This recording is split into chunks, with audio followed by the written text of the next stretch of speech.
L'invité de la rédaction, présenté par Laura Sahin. Bonjour à tous et bienvenue dans votre rendez-vous de la mi-journée. Aujourd'hui, je reçois Sabrina Ouizerad. Bonjour. Bonjour. Merci beaucoup d'être avec nous dans les studios de Radio JM. Merci à toi pour l'invitation. Vous êtes l'une des initiatrices du premier festival des voix juives organisé par la Maison Armand Lunel, le nouveau centre culturel d'Aix-en-Provence. Un festival qui aura lieu les 5 et 8 juin prochains dans les jardins du Pavillon Vendôme à Aix. En quoi consiste concrètement ce festival que vous avez initié, Sabrina ? Alors, c'est un festival qu'on a initié. À vrai dire, il y a eu plusieurs temps dans la réflexion. Au lendemain du 7 octobre, on s'est tous mobilisés pour la libération des otages, pour en mode militant, combattant. À un moment donné, on s'est rendu compte que les gens avaient plus peur de sortir, qu'il y avait un entre-soi. Et donc, on a voulu créer déjà la Maison Armand Lunel pour sortir de cet entre-soi et pour recréer des espaces de vie communs. Donc, on a fait ça au sein de la communauté. Et là, l'idée du festival, c'est de faire ça avec la cité. Et de pouvoir avoir un endroit où on célèbre la vie, où on célèbre la culture et où on célèbre l'art. Donc, c'est pour ça que ce festival, on l'a appelé les Chaim. C'est vraiment l'état d'esprit du festival de à la vie, de on trinque, et on va aller vers la découverte de l'autre au travers de la culture, de la joie et de la célébration de la vie. Donc cette volonté, elle est aussi là pour s'ouvrir à d'autres personnes qu'aux personnes de la communauté, j'imagine. Complètement. À d'autres confessions. Alors on compte très beaucoup sur la communauté pour venir et être présente et nous soutenir et relayer cet événement, mais en effet cet événement a aussi vocation à être ouvert sur la cité. C'est pour ça qu'on a décidé de faire ça au sein des jardins du Pavillon Vendôme, que la mairie nous met à disposition et nous aide aussi beaucoup dans le relais sur tous les supports de la ville et de public, affichage, réseaux sociaux, etc. Parce qu'on a vraiment envie que ce soit un événement qui promeut le vivre ensemble. Mais pour vivre ensemble, il faut déjà apprendre à se connaître. Et il faut déjà sortir un peu de tout ce qui se passe dans les médias en ce moment. Et donc l'idée, c'est de vraiment dire, ok, déjà connaissons-nous, et quoi de mieux de se connaître au travers de la culture, du culinaire, de l'humour, de l'art, de la danse. Et donc c'est ça qu'on va proposer dans ce festival. Alors avant de parler de la programmation plus en détail, parlez-nous justement de cette Maison Lunel, ce nouveau centre culturel d'Aix-en-Provence. Quelle est sa vocation ? À quoi ça va servir concrètement et à qui est destinée cette maison ?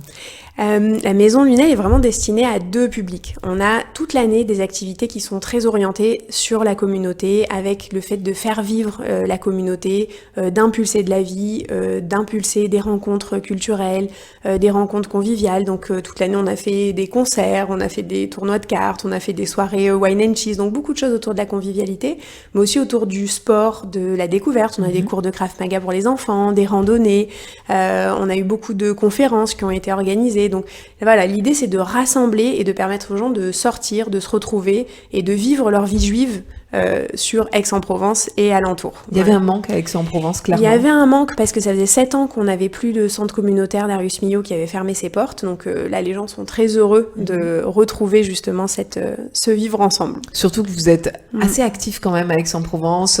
À chaque fois qu'il y a une mobilisation dans la rue, où vous appelez les élus aussi à vous rejoindre, une pensée pour les otages, etc. Vous avez quand même pas mal de monde qui se réunit à Aix-en-Provence. On a beaucoup de monde qui se réunit à Aix et c'est vrai que du coup, avec le collectif du 7 octobre aixois, on a mené beaucoup de mobilisations où la mairie nous a énormément soutenus, la communauté s'est beaucoup rassemblée aussi et il y avait vraiment ce besoin de sortir, de se mobiliser, de se retrouver. Donc c'est là où, première vocation de la Maison Lunel, c'était ça aussi. Je distingue collectif et Maison Lunel, mais première vocation de la Maison Lunel, ça a été vraiment ça, de se retrouver. Et deuxième vocation, c'est aussi de pouvoir travailler l'ouverture sur la cité et le vivre ensemble sur la cité. Et donc, on a plusieurs actions prévues en perspective. Mais là, gros festival. Mais là, le gros festival, ce premier festival des voix juives, on va rentrer un peu plus en détail dans la programmation et notamment le jeudi 5 juin, qui est la première journée de ce festival. Parlez-nous de ce qui est prévu au programme cette journée-là. Alors, le jeudi 5 juin, c'est la soirée. On va démarrer par une soirée d'ouverture, justement dans les jardins, donc juste un lieu magnifique qui est d'habitude juste réservé à de la visite de musée. Et donc là, on va avoir un grand buffet des diasporas, on va avoir une soirée stand-up avec une super scène, des artistes qui sont vraiment des voix montantes. Aujourd'hui, on va avoir Blandine Lehou, on va avoir Ethan Lalouz, on va avoir Malik Fares qui sont des humoristes, et le tout qui vont être orchestrés par Baba Rudy en maître de cérémonie, que vous connaissez bien. On connaît bien, qui est là tous les vendredis. samedi matin avec nous. Qui nous a aidé à monter cette programmation. Il a été vraiment top. Donc, on a une grosse première partie justement sur... on s'est dit quoi de mieux pour démarrer ce festival culturel que l'humour juif et le culinaire. Donc, on est en plein dedans. Tout ce qu'on aime. On démarre avec tout ce qu'on aime en festif et joyeux. Et à la fin, après les stand-up, on va avoir un set de DJ Shaou qui est inspiration israélienne, orientale. Et donc là, on va danser dans les jardins de l'Inédit. Ça va être incroyable. Donc finalement, c'est une programmation qui convient à des familles, à des personnes, voilà, des couples, des personnes de tous âges. Vous avez tenu aussi à parler à toutes les strates de la population. Exactement. Donc c'est vrai que là, du coup, jeudi soirée, donc a priori, les enfants sont bienvenus, mais je pense qu'on va plutôt avoir des adultes de tous âges. Déjà, on voit dans les inscriptions, on a des jeunes étudiants comme des plus âgés. Et le dimanche, c'est vraiment ouvert tout public avec les familles. Donc dimanche 8 juin, de 11h à 18h, en fait, on va avoir plein d'ateliers dans le pavillon avec des artistes qui vont exposer. Et l'idée et le cahier des charges qu'on a fait avec ces artistes, c'est qu'ils fassent aussi vivre une expérience de leur art aux plus jeunes, au public. Ouais, exactement. Et donc, on aura des ateliers qui sont dédiés pour les enfants, avec de la peinture, avec des croquis, avec des ateliers de lecture, etc. Donc, il y aura vraiment tout un coin dédié aux enfants avec des ateliers toutes les heures pour eux. Et on aura aussi plein de choses pour les adultes de tous âges, puisqu'on aura du volet artistique avec de la calligraphie, avec des cours de BD, avec du tarot kabbalistique, avec des choses plus expérientielles comme de la danse israélienne ou comme du tressage de Chalot. On a 2 nénettes qui sont des professionnels de ça dans la communauté. Génial. Qui vont animer ce stand-là, ça va être incroyable. Et à côté de ça, on a tout un coin qui est dédié à des conférences. Et pareil, toute la journée, on va avoir des lectures, des conférences, des débats, des TEDx. Avec un jeu de mots, bien sûr, tant attendu, mais voilà. Et est-ce que c'est forcément lié à la situation actuelle en Israël, ces débats que vous allez tenir, ou pas forcément, vous allez être plus axé sur la culture juive? On va être axé sur la culture juive et sur l'identité juive et la pluralité des identités juives. Ce festival, c'est le festival des voix juives et les Chaim en sous-titre. Et dans les voix juives, on a vraiment voulu exprimer la pluralité des identités juives et toute la complexité que ça représente. Parce qu'il y a du religieux, il y a de l'identitaire, il y a du culturel, il y a du peuple.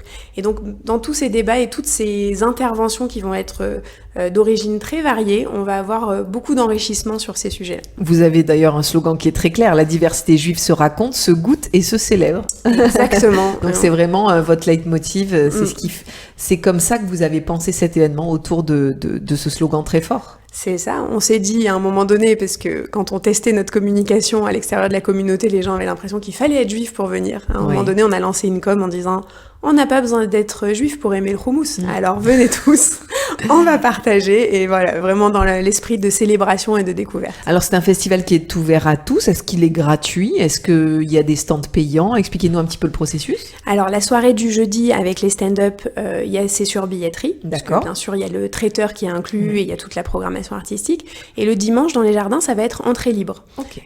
Donc ouvert à tous, entrée libre. Les conférences vont être gratuites et on aura, pour certains ateliers, notamment où il y a du matériel de peinture, de calligraphie, de cartes, etc., il y aura simplement des jetons à 2 € à acheter à la billetterie et à venir après donner aux artistes. Il faut à peu près compter combien pour la soirée du jeudi, peut-être? La soirée du jeudi, c'est 45 € avec le traiteur et 25 € sans le traiteur. Le festival est soutenu par la mairie d'Aix-en-Provence, l'Institut européen des musiques juives, la Fondation du judaïsme français, le FSJU Marseille-Provence et de nombreux mécènes privés, vous l'avez dit dans votre communiqué de presse. Comment avez-vous réussi à les convaincre pour financer ce premier festival des voix juives? Et je rajoute, parce que j'ai l'annonce hier, la Fondation Matanel Également. également. C'est bien, donc c'est bien que tout le monde se rajoute. Et on est en train aussi de parler très très serré avec la Fondation de la mémoire pour la Shoah, qui aussi croit beaucoup dans le projet. On attend la réponse bientôt, mais donc c'est quand même des partenaires de poids et prestigieux que vous avez réussi à convaincre. Ouais. Donc qu'est-ce que vous leur avez dit pour les convaincre de vous aider à financer ce beau festival? On leur a tout simplement présenté le projet avec le cœur, de dire voilà, on est dans un un moment de la vie de la communauté, un moment de la vie citoyenne où on a besoin de casser certains stéréotypes, on a besoin de prendre certains contre-pieds de ce qui se passe dans les médias, on a besoin de recréer du lien avec la cité. Et donc c'est avec cette volonté qu'on a été leur présenter le projet et avec toute la richesse et la pluralité culturelle qu'on a voulu délivrer, en accent toujours dans toutes nos communications avec eux ou avec la mairie ou avec les institutions, sur c'est un festival qui est apolitique et qui est areligieux. Notre sujet, il n'est pas de parler de politique étrangère, il n'est pas de parler de politique ici, il n'est pas de parler de religion, il est vraiment de travailler sur le vivre ensemble, le citoyen, l'ouverture, et je crois que ce message a plu et je crois qu'on en a tous besoin au final. Mais c'est difficile aussi, j'imagine que vous vous confrontez aussi peut-être à une communication parfois violente en face, où on va vous accuser d'être les partenaires d'Israël et donc de ce qui se passe en ce moment à Gaza. Est-ce que vous qui êtes dans la culture et très impliqués dans ce festival, il n'est pas aujourd'hui difficile d'aborder justement la question juive par le volet de la culture ?